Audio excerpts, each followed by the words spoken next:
Okay, now the internals. So what I did was I removed the compressor, which was in this position right here. 3 bolts there hold the compressor. The compressor was kind of in between the 2 fans.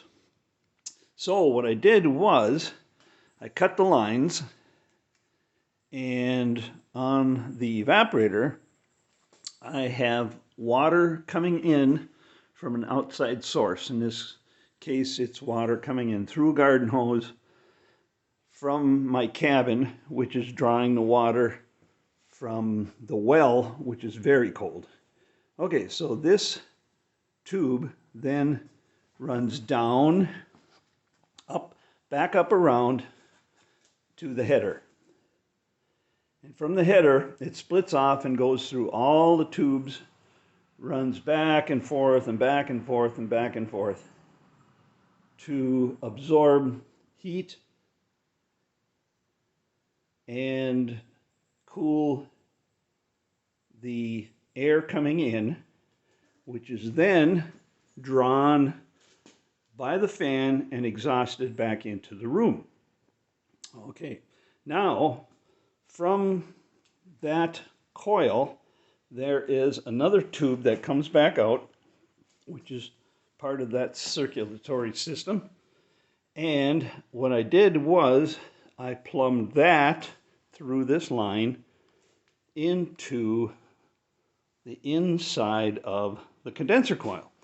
So now the water that has traveled through the evaporator is now entering the condenser. So what it does is it continues its long path through this coil, and what it's doing is it's absorbing heat from the room provided by the fan, and then it exits. So it goes through that coil, around and around and around through all the tubes, and then comes out and exits through this little tube on the bottom. And this hose I have emptying outside the garage through this garden hose. So what I'm going to do next is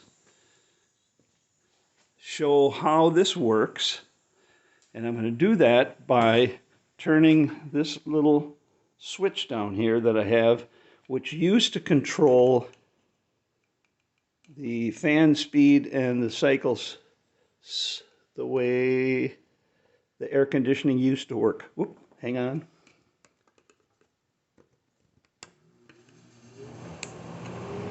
Okay, now we got fan action. So this fan is recirculating air through this coil back into the room.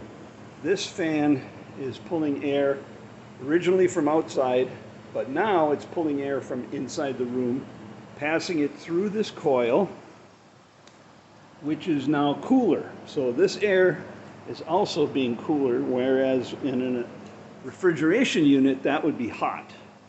So what we have with the fans running is we have room air passing through this coil, being exhausted back into the room, and on this coil we have room air coming through the inside and back through that coil. So we have double cooling.